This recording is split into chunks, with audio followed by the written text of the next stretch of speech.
दोस्तों की आप जानते हैं कि आखिर आलिया भट्ट, राजकुमार राव, सैफ अली खान और MS धोनी इन सभी लोगों में सिमिलरिटी क्या है। भारत के इन सभी सेलिब्रिटीज को आपने कभी न कभी लेस की एड में जरूर देखा होगा। लेस के मेन्यू में शामिल हमें मैजिक मसाला, चिली लेमन और चाट चस्का जैसे फ्लेवर्स से हमें इंडियन टेस्ट की वाइब्स मिलती हैं। ऐसे में कई लोगों को लगता है कि लेस एक इंडियन कंपनी है, पर रियलिटी कुछ और ही है। एक्चुअली लेस एक अमेरिकन कंपनी है जिसकी शुरुआत आज से 83 साल पहले साल 1940 में की गई थी। ये वो दौर था जब अमेरिका वर्ल्ड वॉर 2 में फंसा हुआ था और तब पोटैटो चिप्स की पॉपुलैरिटी कुछ खास नहीं हुआ करती थी। एक छोटे से इस तरह के पेपर बैग पे रखकर लोकल एरिया में ही पोटैटो चिप्स को डिस्ट्रीब्यूट किया जाता था, पर एक लड़के की दिमाग और जबरदस्त मेहनत ने ऐसा कमाल कर दिखाया कि जिसने चिप्स मार्केट में तगड़ा रेवोल्यूशन ला दिया और इस टेस्ट को दुनिया के कोने कोने तक पहुंचा दिया। अपने यार्ड से 5 सेंट में पेप्सी बेचने वाला ये लड़का आगे चलकर पेप्सिको का CEO बन गया और इसने दुनिया की सबसे बड़ी और फेमस पोटैटो चिप्स कंपनी की नींव रखी। दोस्तों मैं बात कर रहा हूँ हरमन वार्डन ले की, जिनका जन्म साल 1909 में अमेरिका के नॉर्थ कैरोलिना में हुआ था। हरमन को बचपन से ही बिजनेस करने और पैसे कमाने का बहुत ही ज्यादा शौक था। सिर्फ 11 साल की उम्र में उन्होंने अपने घर के यार्ड में एक स्टॉल लगाया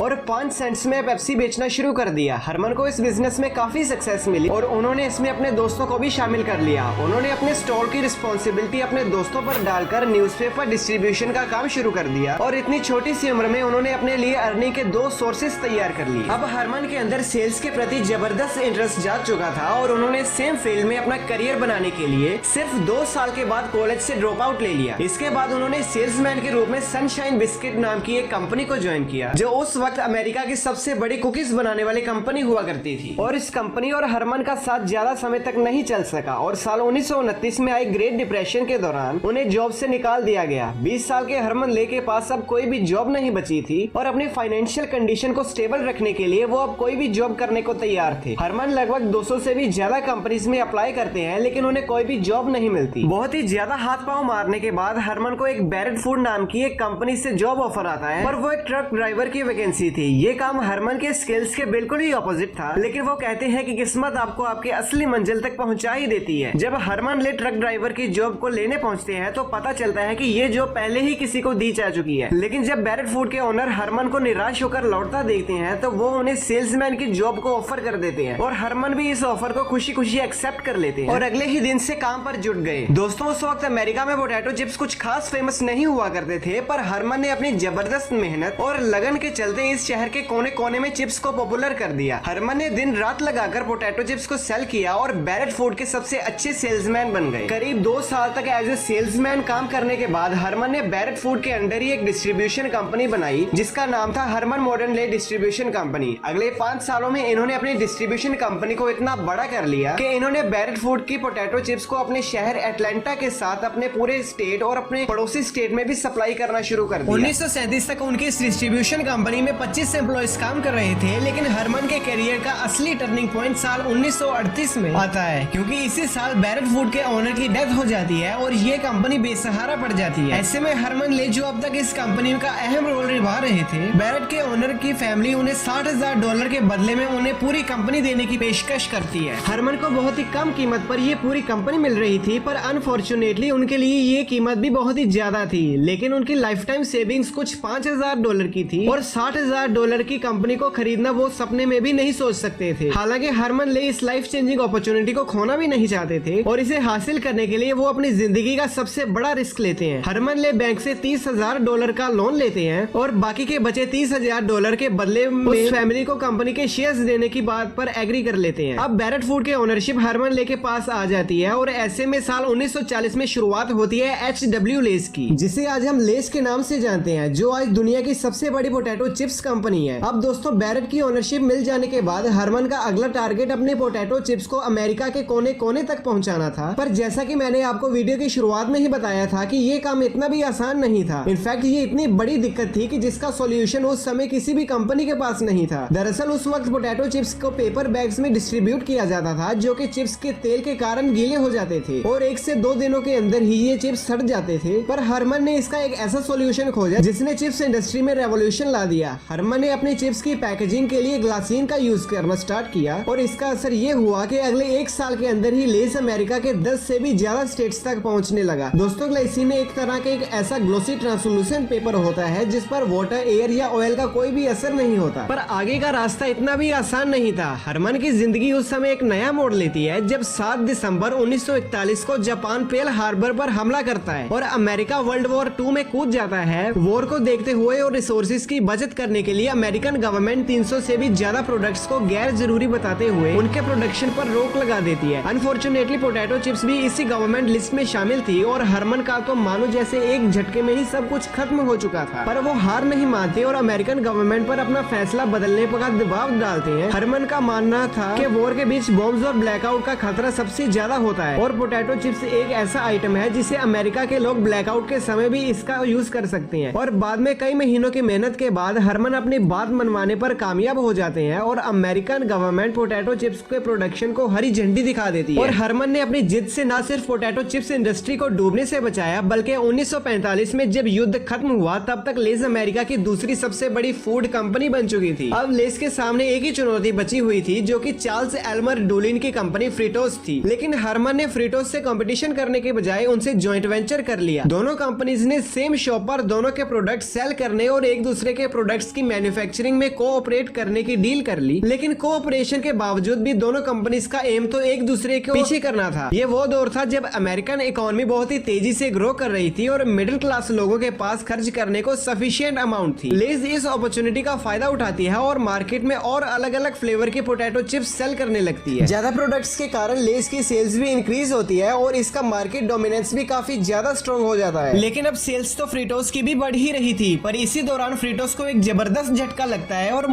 उनके ओनर चार्ल्स डुलिन की अचानक डेथ हो जाती है और मौके का फायदा उठाते हुए हरमन फ्रिटोस के बोर्ड ऑफ डायरेक्टर के सामने लेज और फ्रिटोस को मर्ज करने की पेशकश करते हैं और उनका ये ऑफर एक्सेप्ट हो जाता है। केवल यही नहीं, कुछ समय के बाद हरमन ले अभी इस नई कंपनी फ्रिटोस ले के सीईओ भी अपॉइंट किए जाते हैं और अब ये कंपनी अमेरिकन फूड मार्केट की किंग बन जाती है। आने वाले सालों में वो फ्रिटोस के रेवेन्यू को $160 मिलियन तक पहुंचा देते हैं और ये ब्रांड अमेरिका के कोने कोने में अपनी डोमिनेंस एस्टेब्लिश कर चुकी थी। अब हरमन का एम फ्रिटोले को इंटरनेशनल मार्केट में लाना, पर उनके सामने एक बहुत ही बड़ा चैलेंज था। पोटैटो चिप्स जैसी प्रोडक्ट्स को दूसरे देशों में बेचने के लिए उन्हें रिसोर्सेज और स्ट्रॉन्ग डिस्ट्रीब्यूशन नेटवर्क की जरूरत, जिसे एस्टेब्लिश करने के लिए उन्हें सालों की मेहनत और अच्छी खासी इन्वेस्टमेंट की जरूरत थी। लेकिन हरमन के दिमाग में एक जबरदस्त मास्टर प्लान आता है। हरमन ले पेप्सिको के पास जाते और फ्रिटोले को उनके साथ मर्ज करने की सिफारिश करते हैं और वही दूसरी तरफ दुनिया भर के बेवरेज मार्केट में अपनी स्ट्रॉन्ग पोजीशन बनाने के लिए पेप्सिको फूड मार्केट में एंटर करने का मौका खोज ही रही थी और अमेरिका के नंबर 1 फूड कंपनी से बेहतर ऑप्शन उन्हें क्या ही मिल सकता था। पेप्सिको इस मर्जर को एक्सेप्ट कर लेती है और आने वाले सालों में हरमन ले पेप्सिको के भी सीईओ बन जाते हैं। आपको बता दें कि फ्रिटोले 1965 से ही पेप्सिको के अंडर में काम कर रही है। ये ब्रांड अपनी एक इंडिपेंडेंट प्रेजेंस रखता है। फ्रिटोले ही वो कंपनी है जो भारत और अमेरिका में लेस के नाम से पोटैटो चिप्स बेचती है। और अगर बात करें हमारे देश भारत की, तो यहाँ लेस की एंट्री साल 1995 में हुई थी और आज लेस भारत के चिप्स मार्केट का 50% शेयर कंट्रोल करता है। भारत में लेस की 50 से भी ज्यादा नेटवर्क डिस्ट्रीब्यूशन है और 10 लाख से भी ज्यादा दुकानों पर लेस के चिप्स बड़ी ही आसानी से मिल जाते हैं। लेकिन ऐसे में सवाल उठता है कि आखिर लेस इतना पॉपुलर कैसे हो गया और एक विदेशी ब्रांड इतनी चालाकी से हमारी जिंदगी में अपनी खास जगह बनाने में कैसे कामयाब हो गया। तो दोस्तों, इसका राज छिपा है लेस की जबरदस्त मार्केटिंग स्ट्रेटेजीज में। लेस अपने चिप्स की पैकेजिंग में मेनली रेड, ग्रीन और येलो कलर का यूज करता है और उनका लोगो भी येलो और रेड कलर के कॉम्बिनेशन से बना है। ये कलर्स लोगों को अपनी तरफ अट्रैक्ट तो करते ही हैं, साथ में ही उनके दिमाग को एक हैप्पीनेस का सिग्नल भेजते हैं। अगर आप लेस के पैकेट को हिलाकर देखो तो ये बहुत ही क्रिस्पी नॉइस करता है, जिससे लोगों को चिप्स खाने के पहले ही ये यकीन हो जाता है कि ये चिप्स बिल्कुल ही फ्रेश और क्रिस्पी हैं। बाकी का काम लेस के चिप्स खुद ही कर लेते हैं, जिनमें शुगर, सॉल्ट और फैट की बहुत ही ज्यादा मात्रा होती है। ये तीनों चीजें मिलकर इंसान के माइंड को हैप्पीनेस के हार्मोन से भर देती है और वो एक पैकेट चिप्स खाने के बाद दूसरी या फिर तीसरी खाए बिना नहीं रह पाते। खाने का मतलब ये है कि लेस आपको चिप्स नहीं बल्कि कुछ और ही बेचता है। और अगर आप उनके एडवर्टीजमेंट कैंपेन भी देखेंगे तो लेस की ये स्ट्रेटेजी साफ नजर आती है कि एक तरफ जहां सभी कंपनीज अपने इनिशियल इंग्रेडिएंट्स में बदलाव करना बिल्कुल भी पसंद नहीं करती और हर देश में अपने प्रोडक्ट्स को ओरिजिनल फॉर्म में ही बेचने की कोशिश करते हैं, वहीं लेस ने इसका जस्ट ऑपोजिट स्ट्रेटेजी यूज किया है। लेस ने हर देश के हर टेस्ट को बहुत ही बारीकी से स्टडी किया और इसी डेटा के हिसाब से उन्होंने अपने टेस्ट और फ्लेवर्स भी डिसाइड किए। भारत के लोग जिन फ्लेवर्स को पसंद करते हैं, लेस भारत में सिर्फ उन्हीं फ्लेवर्स को बेचता है और इसी तरह चाइना, यूके, अमेरिका और जापान, आप जिस भी देश में जाओगे आपको वहाँ के लोकल टेस्ट वाले लेस ही बिकते नजर आएंगे। और इन जैसी स्ट्रेटेजीज का ही यूज करके और कुछ फेमस सेलिब्रिटी से एडवर्टीजमेंट करवा के आज लेस करोड़ों की कंपनी बन चुकी है। अब दोस्तों, आपको आज की जानकारी कैसी लगी कमेंट बॉक्स में जरूर बताएं और साथ ही आज की इस वीडियो को लाइक करके चैनल को सब्सक्राइब कीजिए और बेल आइकन को जरूर प्रेस कीजिए। अब दोस्तों, आपने ये सभी बातें तो जान ली, लेकिन क्या आप जानते हैं कि आखिर बालाजी वेफर्स आज करोड़ों की कंपनी कैसे बनी और बालाजी वेफर्स की सक्सेस का क्या राज है? जानने के लिए आई बटन पर दिए गए वीडियो पर क्लिक करके वीडियो को पूरा देखें।